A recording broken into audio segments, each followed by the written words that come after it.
Hello, everyone, and welcome to another episode of Looking for Love in All the Wrong Dust Jackets, a show where three disgruntled harpies talk to you about everything we love in romance, whether that's books, movies, TV shows, whatever we like.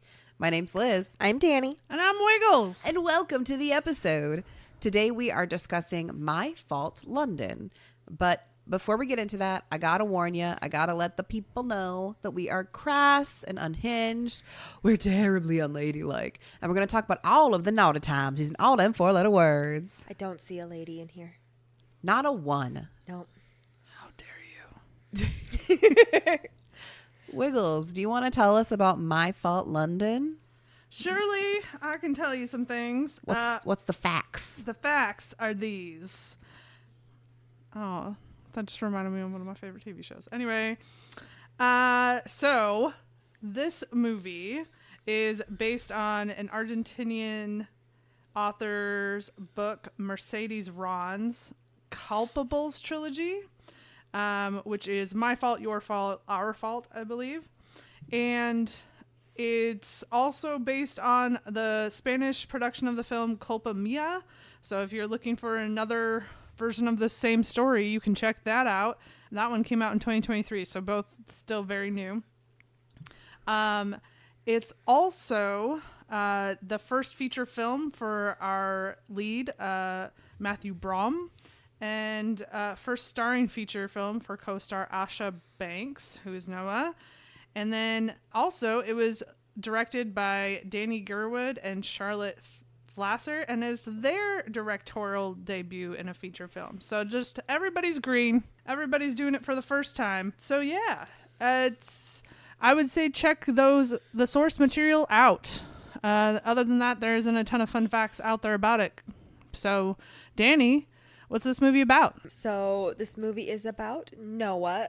She is moving to London with her mother because her mother has just gotten married to an Englishman, and she now has a stepbrother. And she's kind of getting away a little bit too. Her dad went to jail for attacking her, and I feel like other things. We'll get into that. And she has a boyfriend that she's moving away from and everything. And she gets there and she has kind of a draw towards her stepbrother, even though she yells at him a lot and calls him names when he is kind of being a prick a little bit too. And lots of shenanigans ensue involving cars and racing and stuff, which I don't understand. It's not my jam. The movie actually was pretty good. I just am not a car person. But then, yeah, attacking's happening. So let's talk. Yeah. I feel like a good place to start is just like this movie. Obviously, it's based off a book, but it also hits all of the like booktok notes. You know what I mean? Mm-hmm. We've got step siblings. We've got this like kind of hate to lover, or at least strong dislike to lover. Mm-hmm. They just have bad first impressions of each other. Well, yeah. And, you know, I can kind of understand because Noah's mom, like, because Noah just turned 18 and I believe she's taking a year off of school. So it's like, I'm like, why are you're so upset that you have to go with your mom to London, but also you don't have to go with your mom to London, right? Like, she's old enough to go to college. She is, but I think because of the dad situation, she is hesitant to be that far away from mom, at least, I think. I suppose there's definitely some validity to that. Yep. Also, just the thought process of putting an ocean between her and her father, even though her father is in jail when they leave. Right. I probably would feel a little bit better if there's an ocean between me and him. I think it also has to do with her support system. Her mother is English and moved to America to be with her dad. Yeah. And so there's probably not a ton of family that she has that isn't her dad's side that's in the States. Yeah. If she has any family from either of them on those in the United States. And then also, like, what is she going to do if any problems comes up, she has no one really to turn to in that situation then. Sure. Yeah. Well, there is, and I hate to bring this up because she's not gold diggery, but there is the financial side of it too, where her stepfather is incredibly wealthy, so there is a bit of protection that does provide as well. Yeah. Yeah. But like getting back to the book talk thing, Nick, the stepbrother, is like the bad boy, but also not really a bad boy. And he has a soft, sensitive side with his sister, like his actual little sister. And he also has all of the right lines. The, if you were mine, I've been thinking about you, or I can't stop thinking about you. Oh God, what was the other one? I wrote them down. They were in my head. They were all the good lines. I've wanted you ever since I saw you. And the classic, what are you doing to me? Oh, yes. Oh, yeah. Yes. I did have, so I told the girls this before we started recording, but I was playing Red Dead Redemption 2 while I was watching this movie, because God forbid Danny ever do one thing at a time. And because this movie kept distracting me from playing the game, I killed multiple horses because I ran them into things. And that was one of those, what are you doing to me? I was like, sir. And then I ran the horse into a tree. Yes. I was running. Well, so when I suggested this, it was because it was all over TikTok, and it was all those moments like that were all over TikTok. And I was just like, yes, I will find out more. I would like to have the full scope of that. Is it weird that the car thing kind of turned me on more? I was like, oh. I'm not a car person. As somebody who doesn't watch the Fast and the Furious, because after the first couple, it just gets so absurd. But I do think that driving a car really fast and very like competently is hot. Her driving in this, I was like, right, ma'am. Oh my gosh. Oh, I would not get in a car with either of those people, any of those people. No. Well, no. On like a racetrack or something, not when they're driving down the interstate dodging other cars. Yeah, no. Yeah, no. Well, and I did like that part in the beginning where he's like showing off driving like crazy and she's just like, Cool. okay. Oh, so we're I'm here. just gonna look at my phone. Well, we only touch on it a tiny bit, but she said that she was in like young NASCAR or NASCAR youth, essentially what you do in high school, I guess. So she's the like build up to being able to the training essentially for younger people, I guess. I don't know anything about NASCAR except for that they're constantly turning left.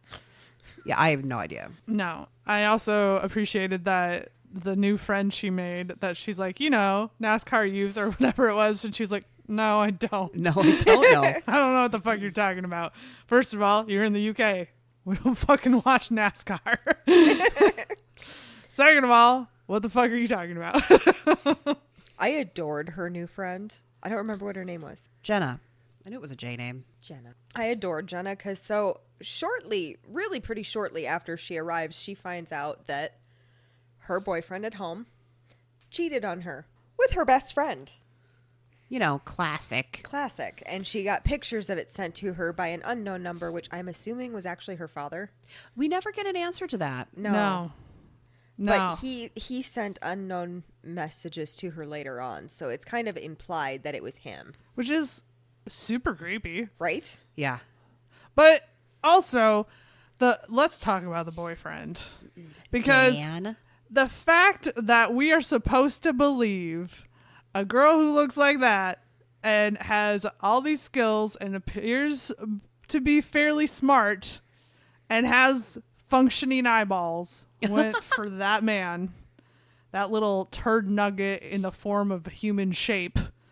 Like, what? My interpretation of that is they have probably been together for like a couple of years. So, I mean, you have to imagine them getting together at 15 or 16 instead, which means that they look different. Still, even then, people were like, is she really going out with him? I guarantee it. God, he maybe so fucking superficial. He was, okay, it's not just his looks. He is weaselly from the second he opens his mouth. I mean, he is now, but he could have been like a really sweet and wonderful person a few years ago. I don't believe that for a second. Well, I mean, people... Yeah, I like we could definitely go into that, and we could debate like what were they like when they got together, or when did they get together. But all that matters is he is a douchebag right now. He a is. douchebag. He is. Oh my god! So her mother at one point surprises her by bringing Dan out because she hasn't told her mother that Dan has cheated on her. Because that's not really news that you want to tell your mother. Well, it kind of seems like while she maybe has a good relationship with her mother, they've been distant in the recent, because her mom gets married to this guy. It seems probably pretty quickly, and neither of the kids were there. That Noah has never met new stepdad until going to London, so it's a little, It's tensious for sure, and I understand the tension, but at the same time, technically Noah's an adult and her mother's an adult, and I think it's more tension from concern. But this is one of the things that I don't think the film answers in any way, shape, or form. We later find out when Noah is revealing to what's it? Which Luke? one? The male main character, Nick. Okay. But it's revealed when Noah is talking to Nick about what happened to her, that her dad attacked her for the first time randomly on a bender. And it's just really confusing because how, like, you didn't see any other signs that he was a problem before that, or like your mother was like shielding you from it, or like, were they already divorced? Were they already divorced and you weren't seeing him that often? Because she also has this like positive idea of him, like them sharing this NASCAR thing, and they just really didn't explain how this man is the way he is, to the point that when we finally meet him, he is actively plotting to kidnap her for ransom of like $1 million or some shit. Well, I think it's one of those things where as a child you continue to see your parents in the best light until you don't. Yeah, even you'll continue to make excuses for them because it's like, oh, but it's my dad. And yeah, sometimes we have these really great moments where we're watching NASCAR, we're going to races or doing whatever. So that was my interpretation of it, is she still seems like she's defending him and defending her love of him. Well, I think that's my biggest complaint about the movie is you have to do a lot of legwork on behalf of the movie. There's a lot of interpretation that has to be done to understand how you get from point A to point B. Yeah, I wanted more information on like not how, but kind of how and why the attack happened, or like when the time period was.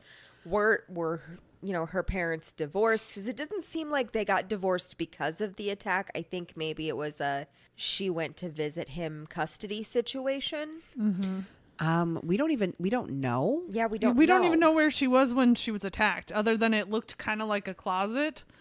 Yeah, well, and that ties back to, I think, the panic attacks she gets from tight spaces in the dark and stuff. Because she locked herself in to get away from him. Yeah, but I think that's always the issue that we have with books turned movies, is there's so much nuance in the books that you miss because you don't have the time in the movie. I do think they did a better job than a lot of movies I've seen in trying to at least get most of the details. I don't know if having the scenes with Dan was important. You honestly could have just cut the boyfriend out. Yeah. He wasn't really... I think before cutting that out, they should have cut out all of they had a whole bunch of scenes where no one was saying anything of substance or even really communicating in a way that you're supposed to take it, other than like background jabber. And I didn't see the point in those scenes. Like there was a lot of that at the first like racing scene. There was a lot of that at like when they go to Ibiza, and it's just like, you're not saying anything. You're wasting time. You could tell us what's going on with these people, and you're just not doing it. You said no dialogue. That's not for me. I didn't mind the Ibiza because it was kind of trying to montage a little bit of them having fun together and like potentially growing in their relationship. But yeah, it did a lot of like trying to set things up that maybe, you know, we didn't really need all of that. I think the plot for a movie had too many like side plots that would come in for a second and then they'd be like, bye, we're gone. You're never gonna get any closure on that, by the way. Okay, thanks. Okay, I just wanted to punch her Weasley boyfriend in the face. you know, like Nick did it for me. he did. Well, actually, did he punch him? Yeah. Yes, he did. When he right before he put him in the car, he did a little jab. Yeah, he was a punchy boy. He was a Throughout the punchy whole boy. movie, and you were like, maybe your mom has a point. You should put your fists away. Maybe let's not do the punching. Maybe punch less, just less. I'm not saying you have to stop entirely. Just Yeah, less. just reduce. You know, Because, I mean, there are people he punched that really deserved it. yeah. Her boyfriend, well, The guy that ex-boyfriend, drugged her at the the guy that club. drugged her Yeah. at the club, like, he deserved it. I love that when she says that he deserved it at the race thing, and everybody gets really quiet and stares at her for a minute. And I'm like, You know, that reminds me of often we will come to the defense of our female main characters who are portrayed as a problem and causing the chaos. No, she caused the chaos. oh yeah, She was the problem from point A to point B. She just kept being like, hey, I don't know my way around here and I'm not going to take the time to learn. Fucking shit up. the moment, like, so she's pissed at him because they went to a gala, and his dad said, you know, take her home. So he started driving her home. They got into a fight. She tweaked a nerve because, you know, she do. And he kicks her out of the car. Not okay. No, that that's- was an absolute fuck shit move. That is an offense, in my opinion, you don't come back from. Yep. Because as she said, I could have gotten mugged. I could have gotten killed. He kicked her out of the car in a city she does not know, in a country she does not know. He didn't know it, but her phone was also dead. And then sends his random friend to go pick her up. Yep. Yeah. Because I'm going to definitely trust this guy I've never met. Yeah. That I saw one time when he like valeted your car. Yeah. Yeah. I'm going to trust the valet at the fucking gala to get me home safely. What?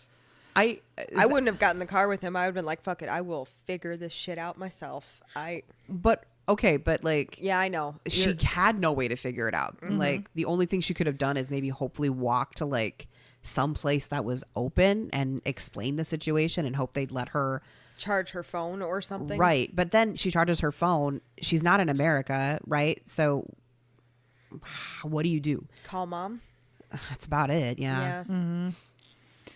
Or Well- she could call a cab, I suppose. It- Or Uber or whatever. I don't know if they have an Uber equivalent in London. I don't know if London has Uber. I've never been there. Well, they do, because it turns out that the reason Nick has money isn't just his rich daddy. It's because he created an app that links two strangers who are going the same way so that they can get the same Uber or Lyft or whatever, called Connect. Yes. Why do I remember that detail? I don't know. It's in here, I guess. Yeah. That was maybe one of the details that really didn't matter. Yeah. Nope, not even a little bit. The only value it had is because it like proved that Nick wasn't a daddy's boy and he wasn't just some like a nepo baby. I didn't care if he was. I didn't Yeah, care I didn't care if either. he was. It really didn't mean anything. It didn't change my opinion about him one way or another. Most of the shit he does is in defense of another person, so I'm usually fine with him except for the like kicking out of the car situation. Yeah, that was bad. Well, yeah. I was furious. Oh yeah. I think it's the wildest of choices that she was like, I know what I'm going to do. I'm not going to go home and like decompress from this situation. I'm going to force his friend to take me to the party he's at. And then I'm going to come up to him and give him a what's for. And then I'm going to get fucking wasted at said party where I still don't know anybody in this goddamn city except for the guy I just told off.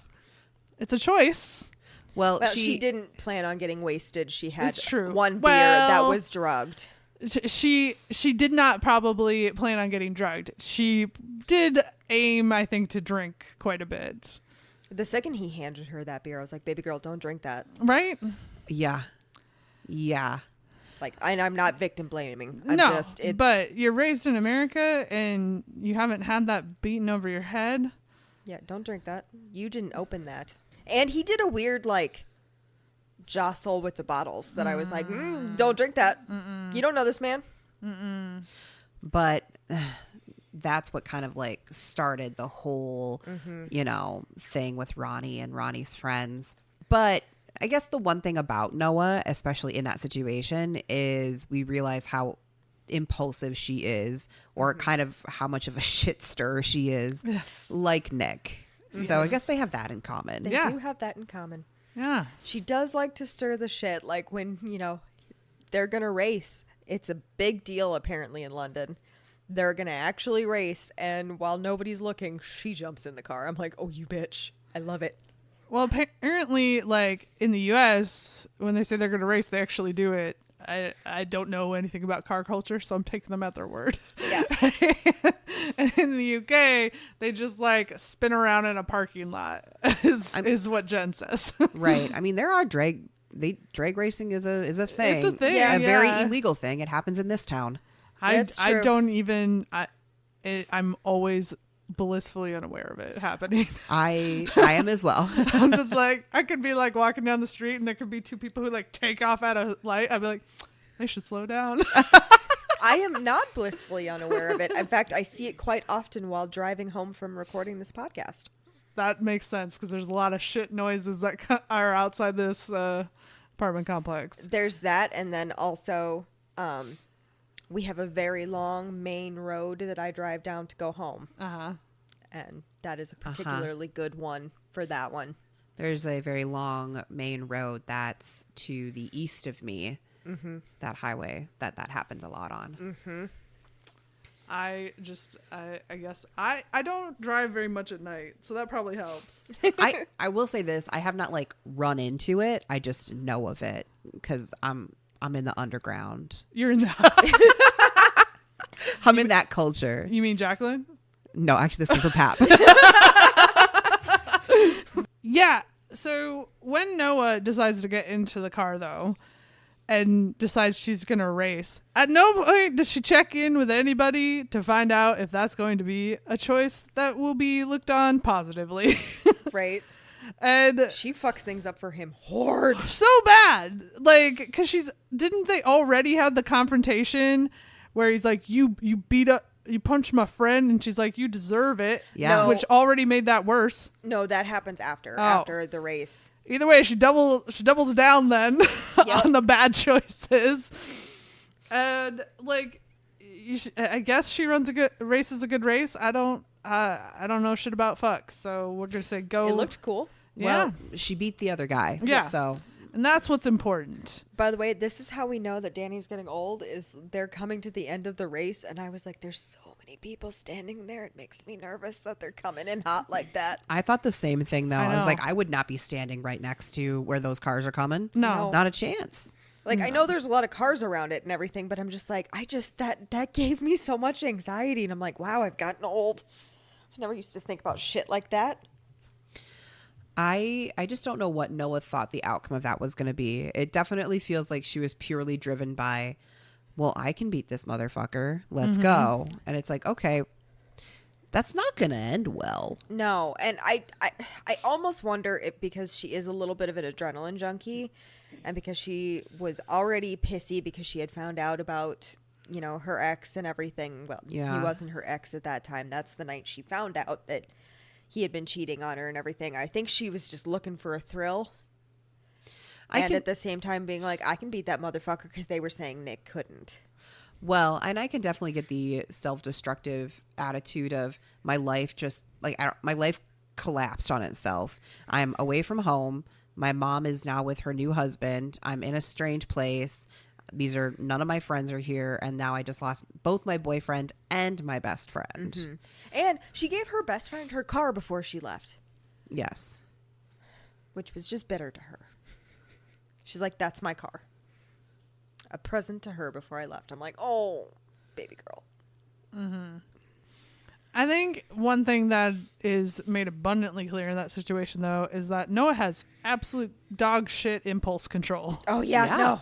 And that There just is proves... never a time she thinks, not a good idea. Well, isn't it that same night? Correct me if I'm wrong. That Noah, wanting to get back at her ex, is inspired by her new best friend, Jen. Who's like, well, you can either send a kiss pic or you can get messy. And Nick's like, on it. I got this covered. Pulls her to the side and is like, we're going to make out. She just goes with it. She's like, impulse control, not going to listen to you. And then he snaps a couple pics. But it's really clear that he did not just do it for the pics. Oh, no, he did because not. that's just do that for the you could pics. do a like quick peck, take the picture, end the story. And that was multiple going in for kiss. Yep. Well, so in that situation, Noah went with the let's get messy route. So she was drinking, dancing, grinding up on whoever's out on the dance floor. And so, yeah, Nick pulls the whole like, oh, I'm possessive thing. Classic book talk. It It is classic book talk. And pulls her aside and finds the weakest excuse to kiss her. And picks her up and puts her on top of the car. We do love to be picked up, yes. Well, Yes. some people do. I don't know that I would love that very much. I'm squirmy, but Don't squirm when someone picks you up. I know You're not a fucking cat. You don't know that. I was not prepared for us to get into the romance that quickly, Yeah. And they, or at least the lust, I guess. They went spicy very quick. They were like, hey, I'm going to give you fuck me eyes Oh, for the they next were. Yeah. hour. Enjoy. They were excellent fuck me eyes. The thing is, though, I did definitely struggle at the very beginning of this movie because they're highlighting essentially like Noah's 18 and she's, packing up her stuff to go. And I'm like, okay, well, I certainly don't really feel comfortable sometimes watching teenage love. And then, I kind of got over it. But when Nick showed up and he had them frosted tips. She makes fun of him at one point for it too. But Good. they work. They look good on him. They only work when his hair is dry because we first see him when he's coming out of the pool Yeah, and it looks oh. bad. That's true. I'm like, oh, sir, that was meant to be left in the 90s. All of the attire in this movie, I was like, that's too 90s coded here. Get out of here. That's what Gen Z likes now. They're bringing back the 90s. And I'm like, that's a choice. I was going to say, the 90s was a dark place. When they started bringing back fanny packs, I was like, I don't trust you as a Oh, generation. no. They're not called fanny packs anymore. They're belt bags. That's even more hideous. They're fanny packs. They're fanny packs. Oh, I know. The only thing, if they bring back windsuits, that's my breaking point. I don't know. Those are kind of comfortable, though. They're comfortable, but they're so ugly. Oh, yeah, they're terrible.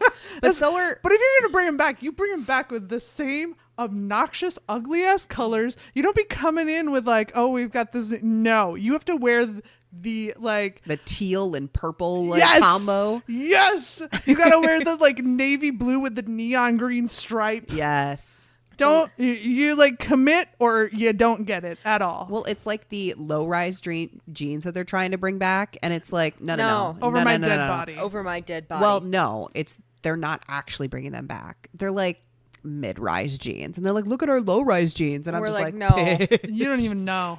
If your jeans do not fully cover your hip bones, they are not low-rise jeans. No. Yeah. You were lucky if your bits were covered in low-range jeans. The whale tail didn't come from nothing. Yeah.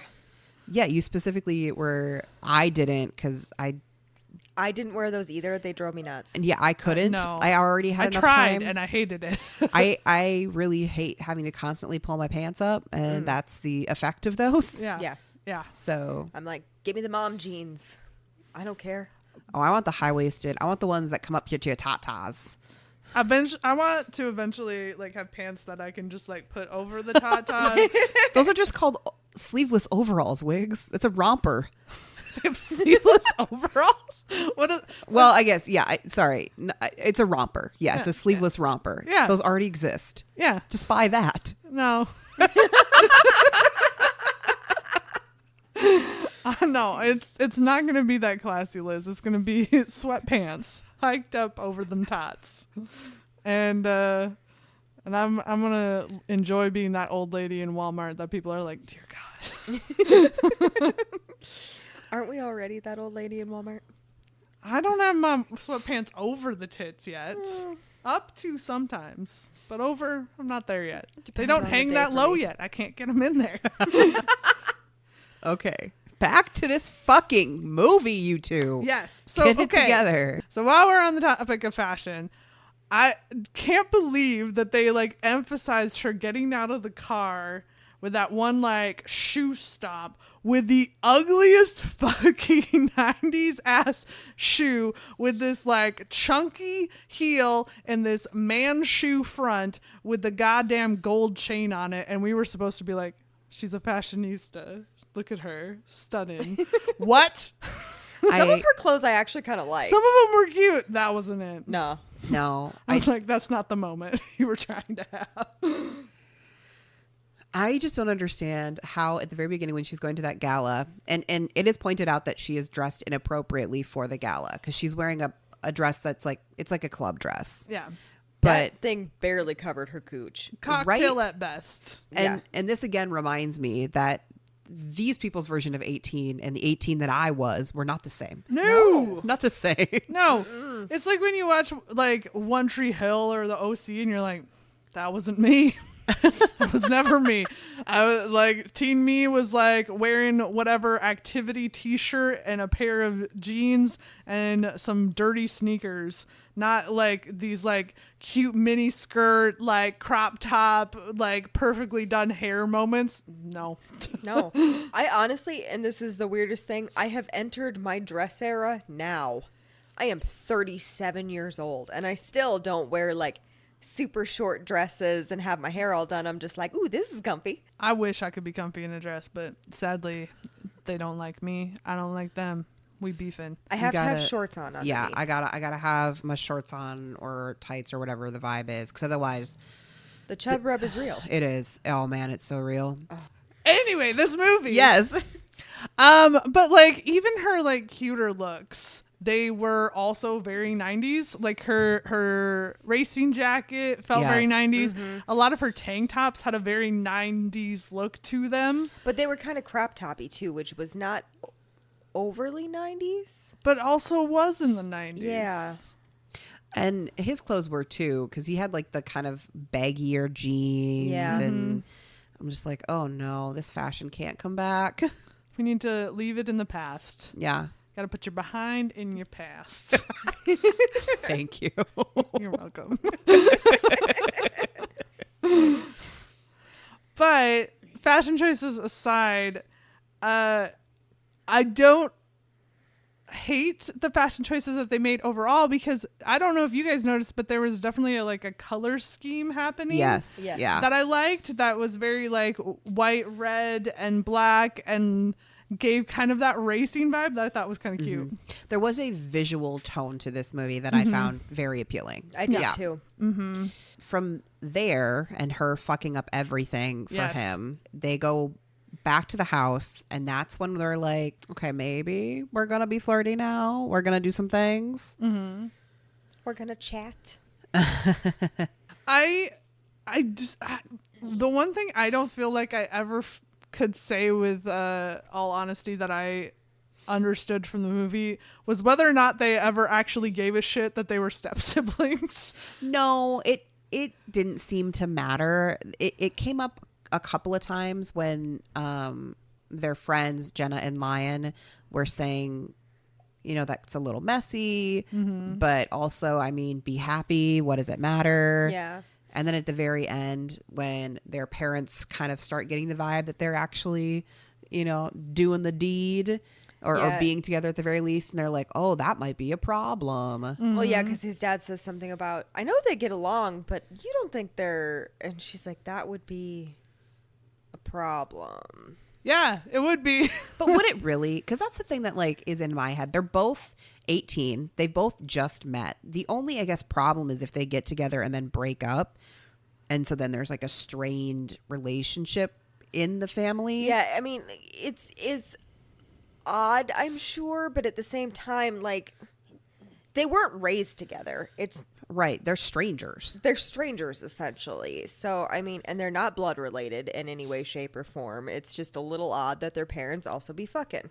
I think if they weren't in society, everything that you guys said would be true and would matter. Yeah, I know. However, I think that because they're in the public eye and the public loves to tear people apart, that's going to eventually become a problem. What do you mean they're in the public eye? Like, he gets his professional pictures taken on the runway. What, at the gala? At the gala. Oh, I see. Yes. Yeah.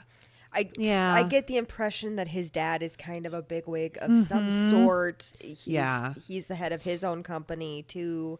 Well, and it's his ex-fling, I guess, because he says that they were never actually really dating. She says you wouldn't want those rumors to get back to your dad. Referring to him and Noah being together. I think that has more to do with the fact that she's his stepdaughter now, and yeah.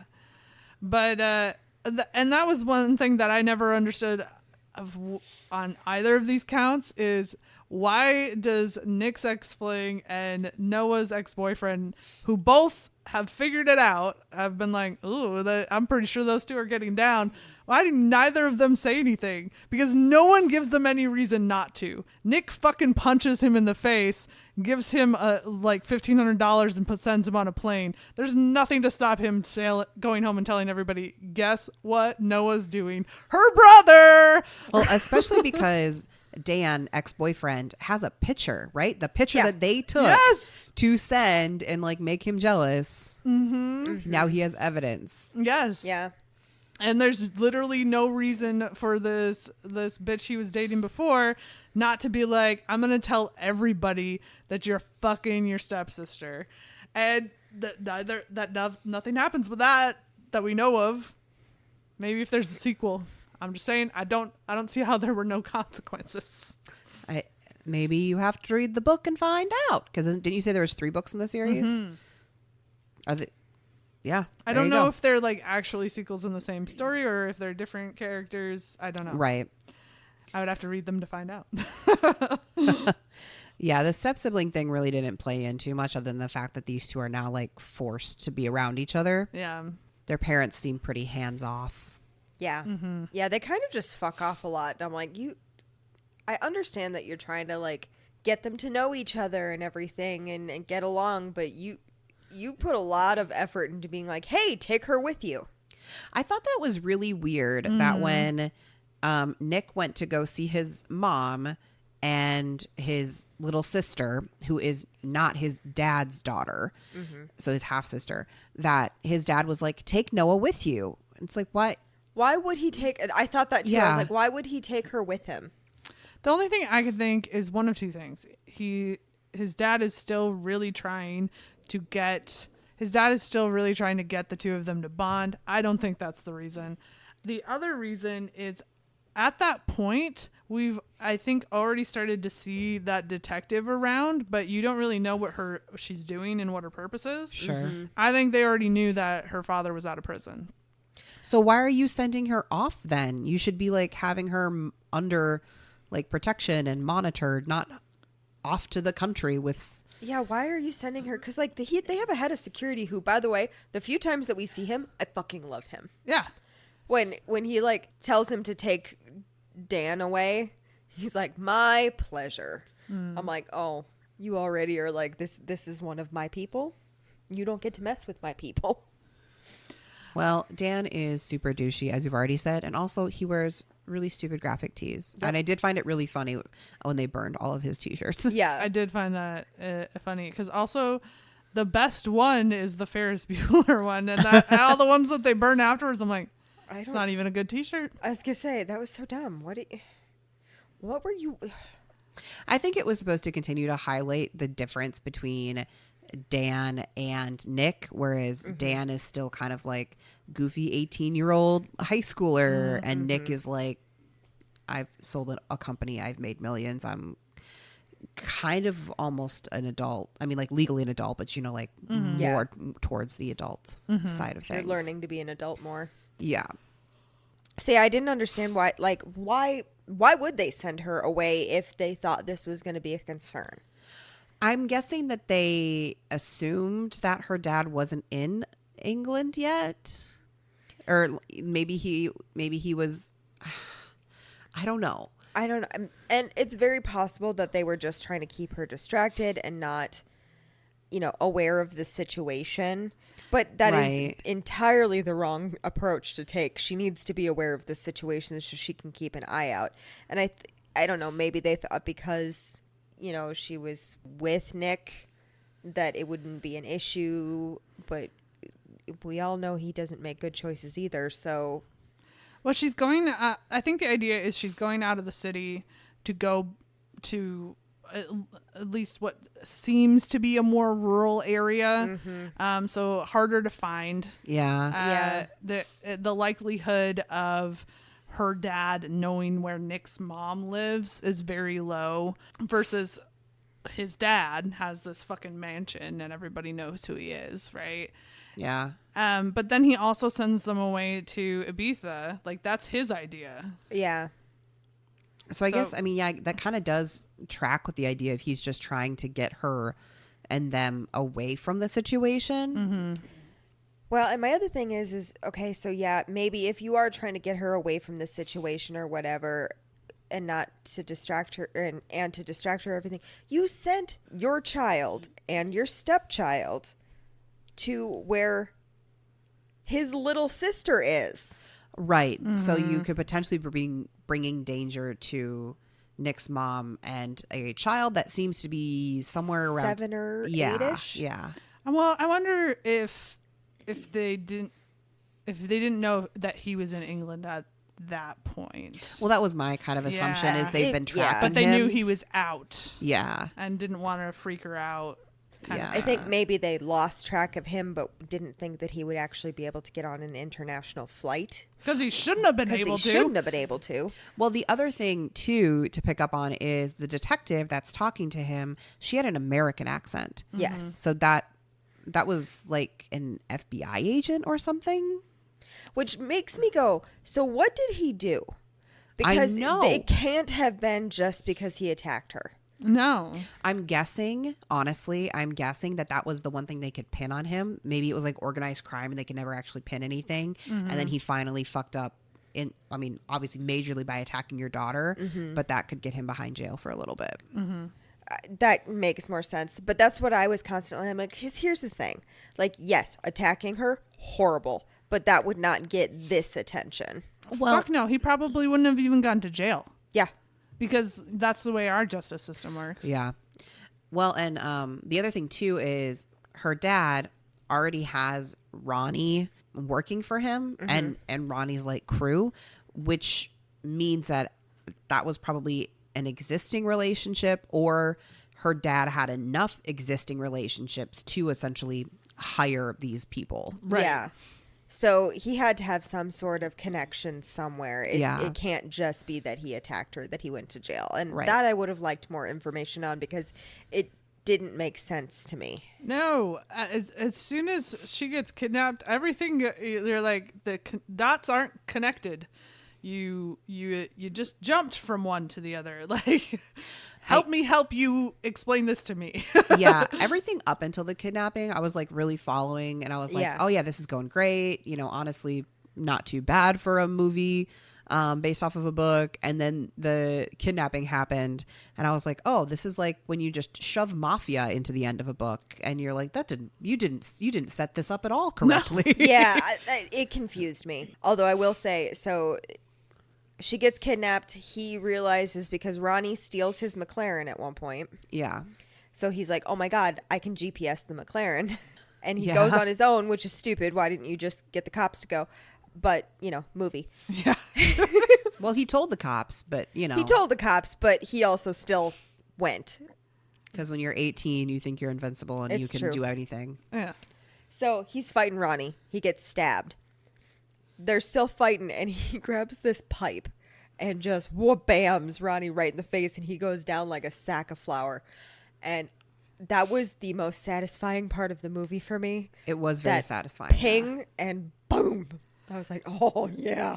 Although before that, Ronnie gets a few stabs in Yeah. because I gut thought stabs this him. was like a really, it wasn't supposed to be funny, but it was funny to me, moment where like her dad, who is American, turns to Ronnie, because they've seen Nick coming up, because Nick thinks he can sneak up after speeding up the driveway. Uh-huh. Yeah, I Which was is like, what the hilarious fuck? in and of itself. I was like, this is not supposed to be funny. Stop laughing. Your car is not subtle, my dude. Right? And then Ronnie's like, no, this is the UK. I've got a knife. That does stand to question, where did he get the fucking gun? Because it's not like in the United States. You can't just get guns in I'm sure the he brought UK. it over in whatever legal way he managed to get on a plane. I don't know. Well, The math ain't mathin', Danny. No, I know it's not. you can't legally, if I don't know jack shit, but I don't believe you can legally take it in to the UK. Maybe like a hunting rifle or something, but not a pistol. But that also lends more to the idea of organized crime connection. Connections, yeah. Because I was like, how? But you can't do that there. Yeah, you can't just walk into a Walmart like you can here.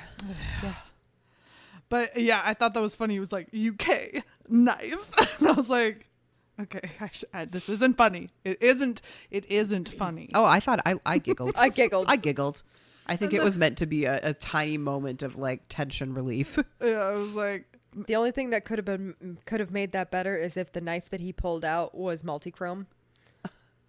I liked the fact that it was a knife, but it wasn't like It wasn't a psycho knife. It was just kind of a normal. right.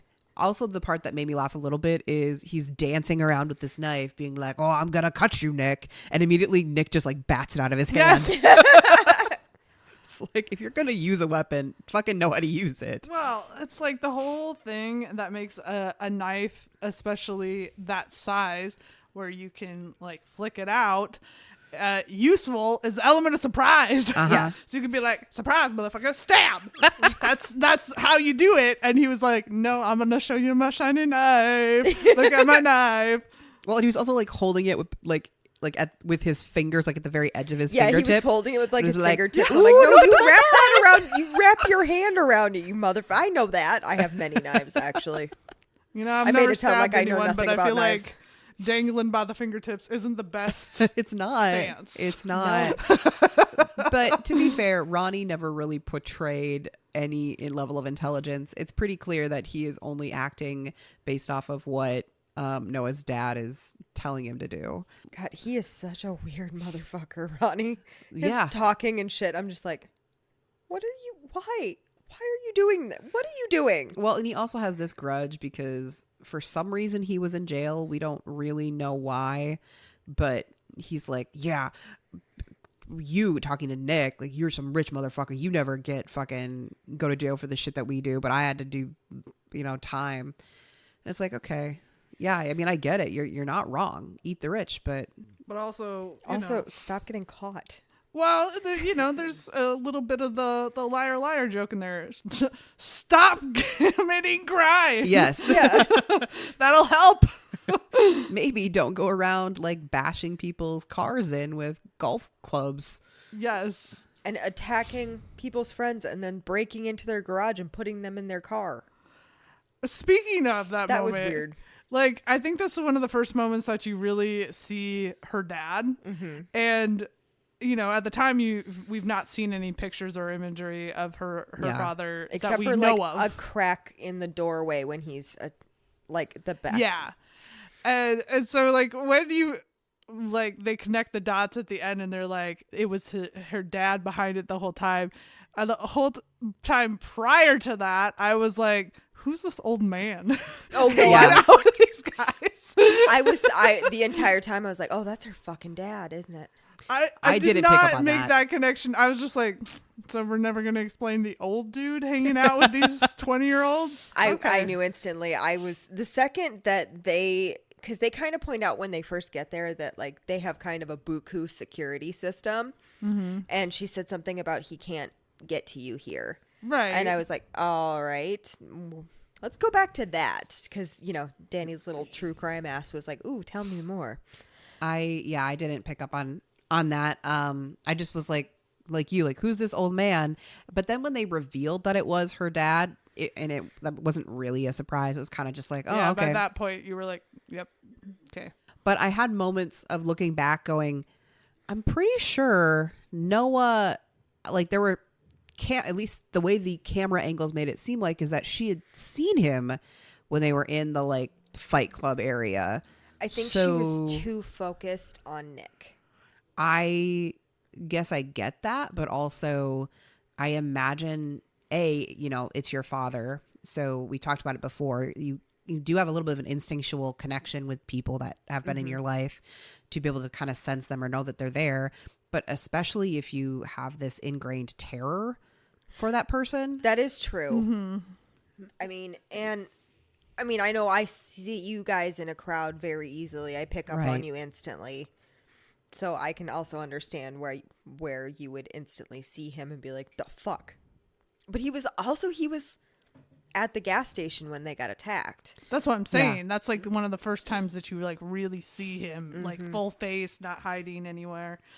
And I was just like, there's this old man. But you could also argue that, they were bashing the club at the windshield, so she may not have really been paying attention to that situation. She may have been looking behind, trying to, Well, and the dad didn't like come into, he was not a part of the bashing. He was like off to the side, right? So I could see or understand her not catching him then. I just thought it was weird when Noah is looking around the club and then the camera catches the old man as if, that's where Noah's looking. And then she just like moves on. Also, on the note of the like car bashing situation. Yeah. There's a moment where Nick's dad is explaining to him what's happening and like that they think that her dad has kidnapped her and shit. And three things jumped into my mind all at the same time of like, what the fuck is going on in this bitch? Number one, where's her mother? Where is her mother? Did no one go like send somebody to get her? Like, it doesn't seem like her dad kidnapped her as well. So where is her mother? Oh, Number two. That's a really good question. Yeah. Where is her mother? Where is her mother? She doesn't even show up at the end of the movie. Like she shows up at the end of the movie. Well, like when in the epilogue part of the movie, but like she doesn't show up anywhere where like when Noah's been rescued. You're just like, I don't know where she's at. She's just gone. But number two is why does Nick's dad not know anything about their windshield being bashed in? How do you not know anything about that? I guess Nick didn't tell him. You didn't notice in your garage that one of the cars is jacked to shit? I don't know if you noticed. There's a lot of fucking cars in that garage. There are, but cars in that garage. That was actually something that I was like very confused about because the way the cars were parked in the garage, I was like, to get maybe, to that car way back there, you now have to move 4 cars to get that other one out of the garage. It didn't make sense. They have valet people. Yeah. It's a douchey way to say it, but they're not the ones who have to move them. Because if you notice, his McLaren was always parked right out front when he wanted it. Still. Also, and this is the biggest one that bothered me, is so he's revealed that he's like, no, it's Ronnie. Ronnie did this. And he's like, yeah, we fucking know, but it's actually her dad, right? And there's been a moment where the security of their mansion has been breached. So that's why Noah and her mom are sent away to this hotel. And I'm like, you have all the security, you got no CCTV? I was also confused by that too. Yeah. What? Also, why did they send them to the hotel and then let them wander? Yes. Exactly. Why was there nobody like, there should have at least been a person with each of them. Yes. Yeah. This is just really, really bad tactics. This is poor police work. This is just shit police work. I've I'm sorry to the head of security, but you're doing a shit job. I've watched enough Brooklyn Nine-Nine to know that you don't let random people who are going to get attacked to be wandered. Yeah. I've watched enough NCIS, Yeah. Criminal Minds, all of that. Law and Order. Law and Order. Yeah, you have a person for CSI. each of them. I just wanted to say one. Okay, good. Good. You have a person for each of them.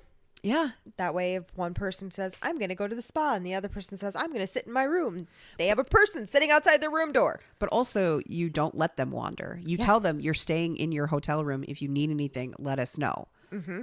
You don't get to leave. So no part of this, like, we're going to protect you thing was well thought out. No. Not at all. No.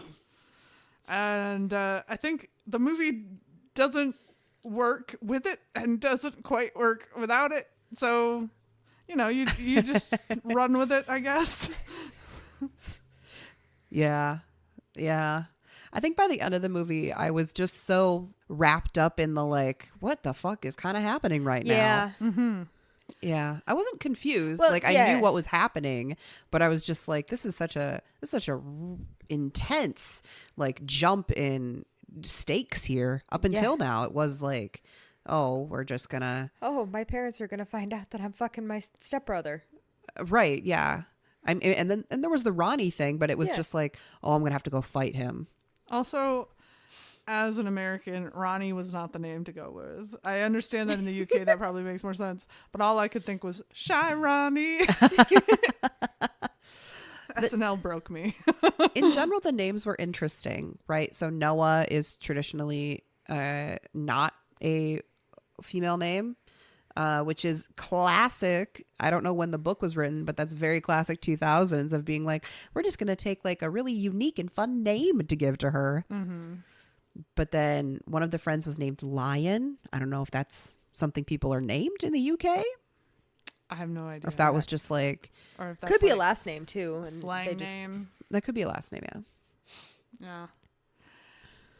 Well, I think because it's the best part of the movie, we should talk about the sexual tension between these two characters. It was good sexual tension. The actress pulled it off. Yeah. They sure did.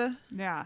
I especially loved that it wasn't just Nick kind of being like possessive and grumbly and stuff. Mm-hmm. Noah was kind of directing a lot of things for a while there, and I'm here for that. Yes. There's the scene that inspired me to be like, we should check this one out.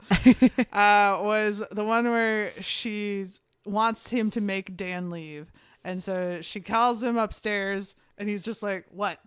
And she's like, I need you to kiss me. And she's like, no, not there, here. And here. And like just is pointing out. She's like, you are gonna kiss me in all these spots. And he's like, yes ma'am. Yes. The problem that I have with that, because it was a great scene, don't get me wrong, but my brain could not stop the like Indiana Jones scene from flashing in my mind where I can't remember what the female or what the lady is. And I can't remember which one is in, if it's in. What color is her hair? I don't remember. All I remember is Indy is all injured and she's like, well, where does it hurt? Where doesn't it hurt? And he points to his elbow and she kisses the elbow. And then he points to his eyebrow and she kisses the eyebrow. And then he points to her lips. I think that might be Raiders of the Lost Ark. I think it's Marion. I think it is too. Yeah. That sounds right. Mm-hmm. Anyway. That's where my brain went. I did really like that scene. I also liked the scene in the pool. Uh-huh. Yeah, that was good. That was a great scene where he's like, well, maybe if you can keep your emotions under control, we won't get caught. And we're just having a conversation. I'm like, sir, you are entirely too close to that woman to be having a normal conversation. Right. I'm like, no one's going to look at you guys and be like, yeah, they're probably just chatting. Just chatting. A full 2 inches away from each other. I was like, sir, you need to angle your body a little differently. Like your eyelashes are touching, but sure, it's a normal conversation. But it was hot. I also thought it was really hot. And this wasn't a sexual moment at all. But when they were going to go drive to see Nick's family and his sister Maddie, and he just like gives the keys over to Noah and is like, you can drive. Yeah, that one I was like, sir. It's like, yes, you know what you're doing. And then the next thing you see is her like drifting around corners and you're like, okay. It's a choice. Can you imagine you're just like puttering along that day and like you just see that coming at you? I would shit my pants. Yes, same. Well, they kept like the camera kept doing shots of the odometer, right? No, the speedometer, and the speedometer, and I was like, Jesus fucking Christ, you guys are gonna kill someone. It is kilometers per hour, not miles. Nonetheless. The actual bedroom scenes were pretty hot. I liked the like angle where you see her riding him kind of from behind, but he's sitting up. Yes. One of the things that I really liked, because we don't see it enough in movies, is that like pause to take the condom out, and it's like, yes, I let's promote appreciated that safe too. sex. Yes. And it was especially the, like, when you're pause that to young. ask permission too. Like, I need you to confirm to me that we're good. Yeah. Yeah. Well, especially because everything up to that point has just mostly been teasing except for the pool scene, right? Like you could kind of like be like, okay, we can walk away and nothing's too weird. So when they finally do get to, they're gonna go do it. Like I think there had to be a moment of just like checking in. We're good because I'm gonna do more, unless you say don't do more. So I thought that was a good choice, especially with them being literal like babies. Yeah. They're like 18, 20 years old. I also liked that we got a lot of like positions because it just kind of like it made it feel. I think if we would have gotten like a sweet sex scene where they're just like staring longingly into each other's eyes, it would have felt weird and Yeah, it's not. That's too old for them. right. You don't do the sweet stuff until you get older. And they weren't really sweet with each other. No. Like, did they care about each other? Yes, but they didn't do sweet to each other. No, their entire relationship, it progressed from dislike to a lot of banter, which I enjoyed the banter a lot, I did too. to kind of showing each other softer sides a little bit here and there, especially when Nick was with his mom. And when she had a panic attack, he was Yeah. there. Since we're just talking about those sweet moments too, I liked that we had that connection between the two of them about like Nick talking about his mom being an alcoholic, and then Noah talking about, her connection with Nick's mom because, his mom actually sought help and got better, and the two are building their relationship back up, and Noah being like, I wonder if my dad would have done that, if things would have turned out differently.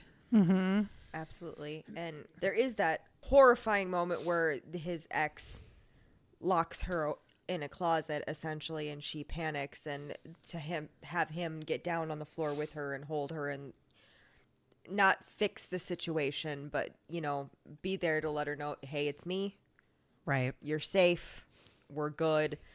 Those cunts. There was clearly something more wrong with you locked me in a closet. I just can't imagine imagine ever doing that, but right, ever being that petty and that just like cruel to people. Even at, my dumbest, I can't imagine being like, that bitch, she's flirting with your guy. Let's lock her in a closet. yeah, no.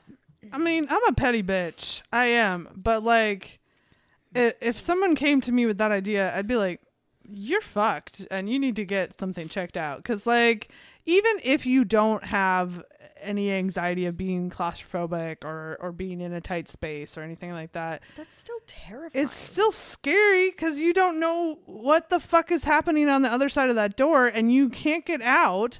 And then on top of that, she didn't have her phone because they took it from her. Right. So like, what is she supposed to even do? Yeah, none of that was good. And I'm surprised at like when she started clearly having a panic attack that the two cronies still calmly stood by. I That sat part there and was- giggled. Yeah. That part was disgusting because they can Nick can hear her yelling down the stairs, which is when he finally rushes up. And those two are just standing on the stairs listening to this person having a panic attack and yelling to be let out. Yes. Like, what the fuck is wrong with you? And giggling about it. That was Yeah. the I wanted to throat punch them when they're just like, I'm like, you cunts. Mm-hmm. That one. I can't imagine that I would ever have been that petty. And like No. you said, if somebody came to me with that, I'd be like, bitches, don't do that. And then I'd be going and finding that person and being like, they're planning shit. Well, I again, we would never do that. No. But it's one thing to be like, haha, we're going to lock you in a closet. It's funny. But then to stand there for an unknown amount of time. It seemed like quite a long amount of time, too. Right.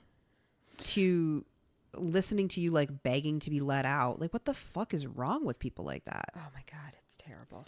Well, and what was the imagined end time of this thing? Like, Yeah, they what get was the your- signal from their friend that that everything's good, or what? Well, and what is the end goal? Like, I mean, eventually Noah's going to tell Nick Right. Yeah. what happened. And so what? You think he's going to be more amiable towards you after finding out that you locked her in the closet? Not even take out a fact that they are in a romantic situation, which not everybody knows. That's his stepsister. Right. Like, there is no angle of this where this makes you look okay. Right. Yeah. And of course, that's also when we get to really see some of the horrific flashbacks she's having to when her father broke into the closet and hurt her. She does also mention that she gets panic attacks around any kind of violence. So when Nick gets into the many fights that he gets into in this movie, she has a lot of problems. And that makes me think that maybe her dad was violent a lot more often than she said. There's just Yeah. one time that he hurt her enough that it was, That it became a problem. yeah. It was always a Yeah. problem, but I think that makes more sense, but I don't know that the narrative of the story was in alignment with what she was even saying, because she said he never hurt me before this. Right. But that doesn't mean that he didn't break things, throw things. that You he know. wasn't violent around her. Yeah. Right.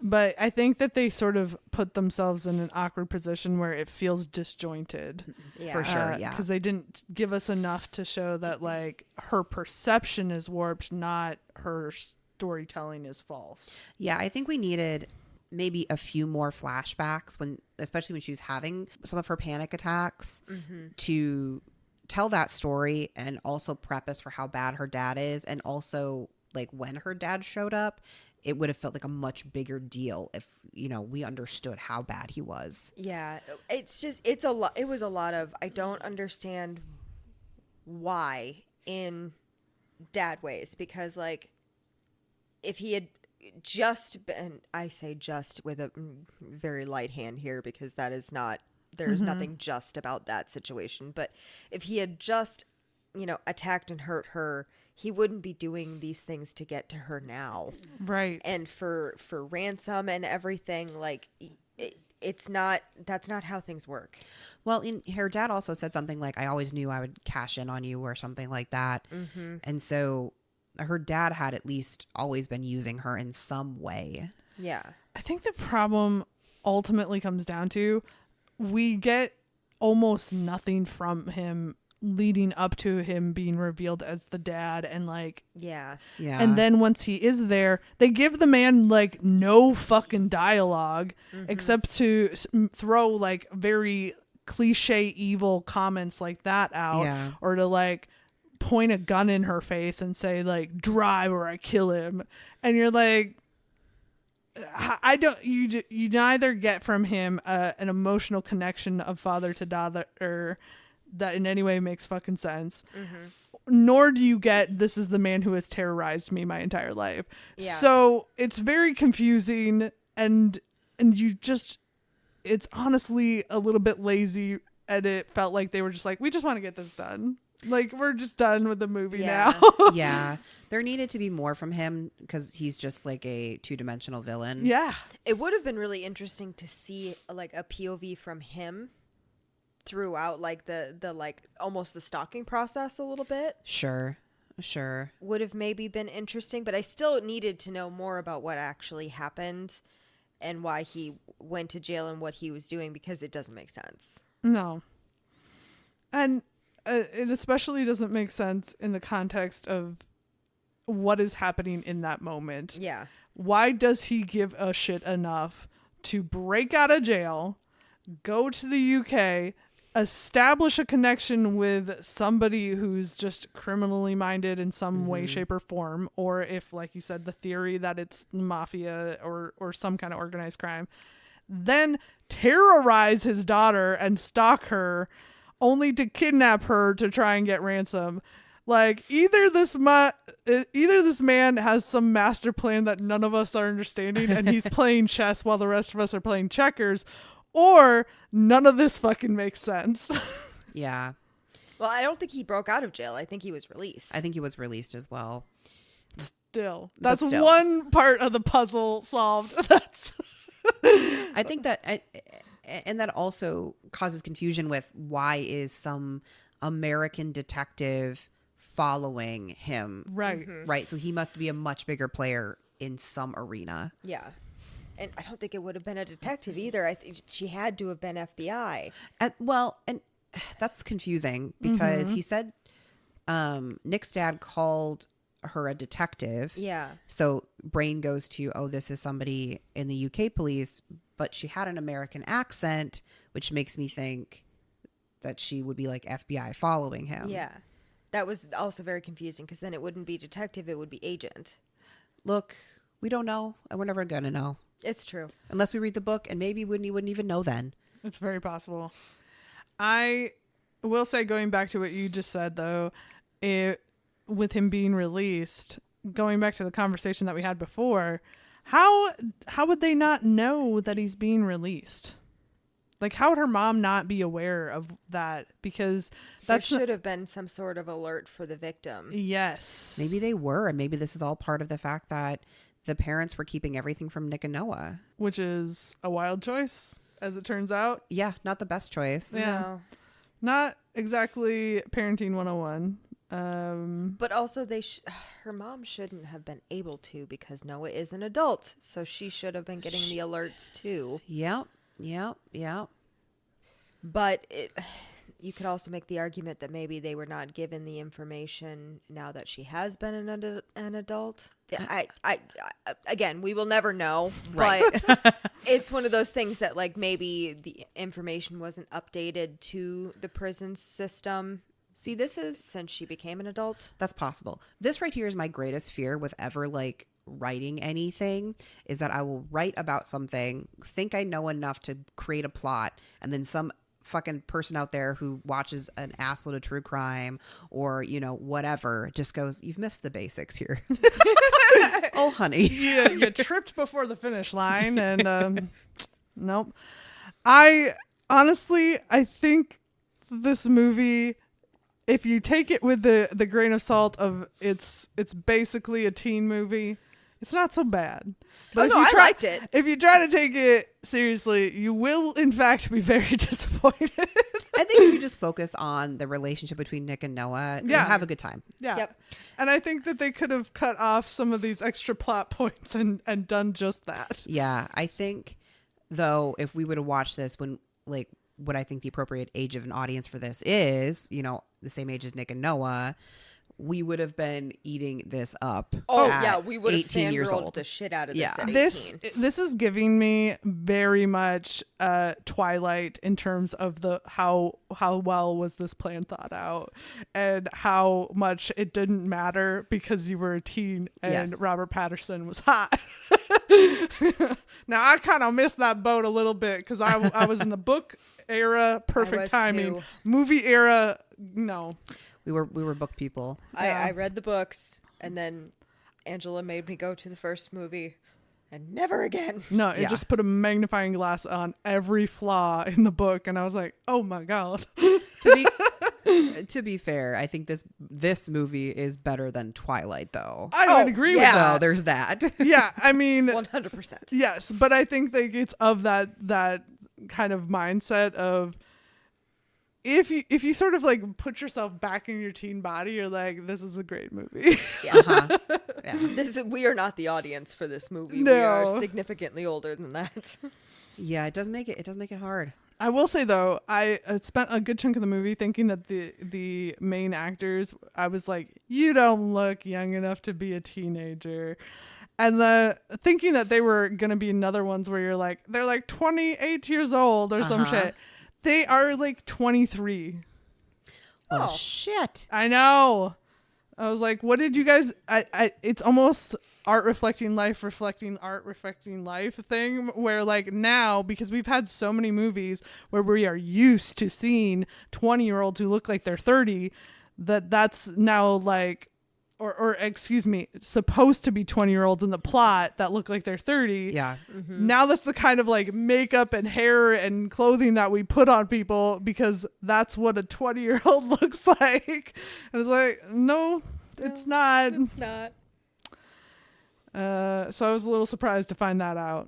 I was like, oh, they kind of did you dirty because you look like a 30-year-old passing for a 20-year-old. Yeah. I guess I didn't. I think it's just really difficult because at 18, like, you never look like anybody who is famous at 18. Mm-hmm. Yeah. Right? Like, there's such a distance where the older I think a not famous person gets, especially like in the 30s, the more you kind of look like famous people. What I mean by that is just they're so fucking glamorized, and 18-year-olds are not. Nope. No. And so, yeah. At 18, I also looked like I was about 15. Well, yeah, like if you look at actual teenagers, they look like actual fucking babies. You're like, oh my God, that is a child. Because it is. I look back at pictures of us when we were in college and I was like, oh, we were babies. Literal babies. Literal babies who thought that they were adults. Yeah. Yeah. Well, I think too, it's part of it is all of the kind of like the fashion choices, the makeup choices, the hair choices, because, and maybe this is just because we're from, Midwest, more rural areas, but I mean, we wore fucking t-shirts and jeans. We weren't wearing what she was wearing throughout most of the movie. We didn't have our hair curled. We maybe had makeup on, but we weren't good at it. I'll tell you that. Well, and I can always say that, there is a big difference between like a college age person and a high school age person too, because on the campus that we went to school, I could always tell when it was a high school age group that was doing a tour, because those girls were always like really done up and they had their hair done and everything. And the guys had, and this is a product of our generation, so sorry about this, guys had their pants that were hanging off their assholes. And that is not how college kids at our school dressed. We were all in kind of baggy sweatshirts and our hair was in ponies and we had pants that fit. Well, and I think that's the thing I laugh about the most when we watch any sort of like college aged what have you, because they're all, done up and stuff. And it's like, you couldn't pay me to do my makeup in the morning before I went to class. I did, but like the amount of times, you'd be wearing jeans and a t-shirt, you'd be wearing sweatpants, you'd be wearing like a hoodie. Like, you're not fucking getting all dolled up to go to bio at fucking 9 a.m. No. Most of the time, if I put on mascara, it was like, look at her go. Yeah, that was me too. But I mean, proud that of is her. actually how I am, though. Even now, I most days don't wear makeup, but I put on makeup to come over here, so we all got our own hang-ups, I guess. we do. Mine is a product of laziness, and I'm not good at makeup. That's just practice. That's all that is. There's too much going on at 6 a.m. I can't. Yeah, and if you don't care, then it doesn't matter. Yeah, I don't give a shit. I have nice skin too, so. Well, you could just shut up then. I'm sorry. Although I'm getting a little rosacea. I have a final question worth Love it. asking. I'm excited. So Nick and Noah really are just starting their relationship as the movie ends. Do you think that they're like, are they going to like be together for a little bit, or are they just having fun? Because everything up until now is kind of just like, we're having fun. We're doing this like Secretive forbidden romance thing. I think they're gonna try. I don't think it's gonna succeed, That. Sure. but I think they're gonna try. I think that they're gonna keep getting down where they think that it's private. They'll eventually get caught, obviously. And then I think that they'll probably fight back against it depending on how and when they get caught. But they'll be in a moment where they're like, this isn't exciting anymore because it's not something we have to keep a secret anymore. Ooh, I didn't think about that. I just thought, how often did, the 18, 19-year-old relationship really succeed? Yeah. What do you think? I mean, I think it's way too early to really tell, I guess. Yeah. I definitely think they're going to have a lot of fun trying to like hide it and sneak around. Oh, hell yeah. But she's going off to college in a year. So I think they might make it until then and then it will fizzle out. I did like that moment where he introduces her to somebody. Somebody made like a sarcastic remark and he said she's taking a year off and she's starting and he knew exactly where she was going and everything the next year. And I was like, oh, so you have been paying attention. Yeah, he definitely, again, classic book talk. The guy who's giving you the cold shoulders, the one who's actually paying attention. Yes. I was like, oh, so you did do your research. You have been paying attention to what's going on. Well, at the very least, his dad probably said something. And he remembered it. He squirreled away that knowledge. Yeah. Yeah. So with that in mind, I think we've reached the point where it is ratings time. What is your spice rating? It was actually fairly spicy for a movie. Right? I liked the fingering in the pool. What are you, fucking children? Yes. Yeah. I'll give it like a 3. They had kind of adventurous positions. There was multiple things. They did stop to do the condom thing, which I did enjoy. I think the sexual tension is really carrying this a lot. Yes. Yeah, I think it's key to the movie. But I'm not upset about it. I think I'm going to give it a... I always have to put my movie goggles on because it's not the same. It's for not the same. books. Usually I have to go back and see what we rated other movies. Fair enough. We didn't actually see anything, but... I didn't want to. Yeah, no, they're too No. young. I can't see bubbies of somebody that young. Or buns. No buns. No buns. Keep those buns in the oven a little longer. Thank you. God damn it. I'm not going to get anything out if you keep this up. That's what she You are said. welcome. Oh, boy. Oh. Considering the sexual tension, I'm also going to give it a 3, but I am going to knock down my romance rating because of that. That's right. I'm putting my money in that category instead of the other one. I also think a 3. So, you know what that means? Gavel, gavel. Danny did it. For those at home, that doesn't happen every time. As in, it doesn't happen at all. Ever. This is a new era for us. You'll never prove it. You just wait. One day I will quit being lazy and I'll set up video. And then what are you going to do? Well, then I'm not going to do it. God damn it. Thwart it again. What is your romance rating? I give it a 2. I think a 2 is pretty fair. It's not about the romance. No. It's not. No. And they're like you said, they're just starting out, really. Yeah. And most of their more romantic moments are really just moments of just him being a decent guy and rescuing her. Yeah. She did, for his birthday, take him to that racetrack. And I thought She that was did. pretty cute. That was cute. She got him a copy of his car that was jacked. So that, sort of a double-edged sword there. Right. She gave that to him and I was like, ooh, that could be taken badly. That's kind of, that's got to sting a little bit. I think I'm going to go with a 2.25 solely because... You're just doing this so we can't gavel, aren't you? Maybe. No, but there are some emotional needs that are met, Yeah. when he does go into the closet and get her when she's freaking out and he notices the panic attacks and everything. So those they're not necessarily romantic, but it does help build their relationship into something that is Right. more than just the physical. So that's kind of where I go with that. It's just a little bit more. Okay. Mm-hmm. What's your overall? I gave it a 3.5. I enjoyed it. It was one of those movies that, like, am I going to watch it again? Probably not. But I'm also not a car person. I could definitely see myself actually watching this one again. It has a little bit of like the guilty pleasure Yeah. vibes to it. I do get that a bit. So like it's hard because like for what it was or like what it was trying to do, did it achieve that? I don't know. I'm hovering between a 3.5 and a 4. I know from all the problems we've talked about, a 4 seems high, and Wiggles is going to come in here with her fucking like 2.5, whatever the fuck is going to happen.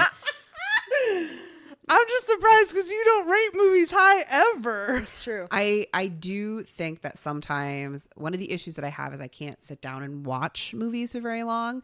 So like this one I watched in like, I did watch it all today, but I watched like an hour, and then I watched like 30 minutes, and then I watched the other 30 minutes. And I do think that sometimes causes me to rate things higher because I don't notice if there are pacing issues as much. Fair enough. So with that in mind, I will land on a 3.5. Seems safe. Fair enough. I like this movie for what it was. I am happy to watch it again if it's on, like I'm doing the dishes or something like that. Yeah. Don't have any desire to sit down and watch it again because one of my biggest problems with it was there was an extreme lack of dialogue, and then the dialogue that was there wasn't telling enough of the story. So I was just like, well, this is just a pretty picture. And so with that in mind, I'm happy to watch it as just a pretty picture. Fair enough. But you know, for what it was and for what it was trying to be, and putting myself in teen Wiggles, a body, I will say a 3. Okay. Fair enough. What are your recommendations then? I am going to recommend the TV show One Tree Hill. It has racing. It has hot boys. It has drama. It has teenagers that are played by 25-year-olds. It has a very problematic set of dads. It's got a single mom who works too hard. It's got everything that you need from this, only it's drawn out into a show, and so there'll be cliffhangers, there's dramatics, there's weirdly Gavin DeGraw and Fall Out Boy, you know, and those are all just some of the things that you can expect from that show. So I watched very little of One Tree Hill. it was my jam when I was a teen. I have not watched a One Tree Hill. I remember you talking about it all the time back in the day. I was obsessed. But I did not watch it. I was obsessed. I watched very little. I think I watched like an episode of the half with one of the people from our college. And we were driving down to do a location change. I can tell you exactly who it is when we're not recording. Correct. Danny? Okay, you guys are going to be like, what the fuck? Criminal Minds. What the fuck? What the fuck? How does that make sense? Because, okay. So, Make it make sense, Danny. there's the like danger aspect. This is all on vibes. All on vibes. So they have all the relationships. There is the like true crime element of it. Then there's always like they're zooming in to save the day. And I don't know. I don't watch car things. It doesn't have any. You don't have to have anything to do with the cars. I know, but that's the only thing that popped in my brain hole. You really hung up on the cars here. I know.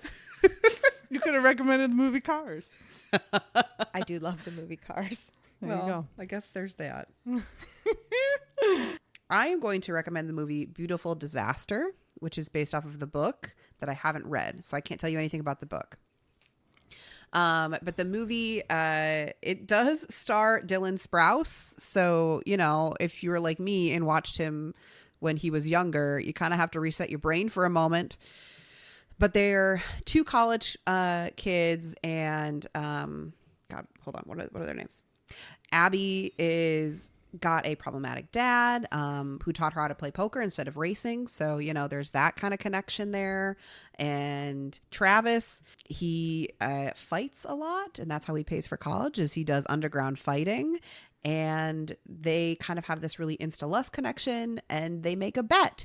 If Travis can go into a fight without getting punched, she will live at his house for a month. And just a note there, her best friend is also already living at that house because she is dating Travis's cousin. So she wouldn't just be like in a random house. She'd be living with her best friend. And then if he loses the bet, he will not have sex for 3 months. Okay. And it seems random because it kind of is, but it's mostly just them being super antagonistic towards each other. And of course, obviously, he wins the fight and she has to live with him. Gasp. Yeah. But I will say the movie is in tone. It has a lot more comedy in it. Some of the comedy is really nice. Some of it kind of doesn't hit for me, but yeah, that would be my recommendation. Mm-hmm. All right. Okay. That's the end of the episode, folks. If you like this episode, you can find us out there on the socials at Wrong Dust Jackets, primarily on TikTok and Instagram. You can also find us at our website, wrongdustjackets.com, where you can find all of the episodes we have coming up, as well as all of the ones that we have done up until now. And yeah, if you would go on to your podcast listening app and give us 5 stars, a rate, comment, like, I don't know, whatever is available to you, it would help us out so much. That's all I got. Bye, y'all. Bye-bye. Bye.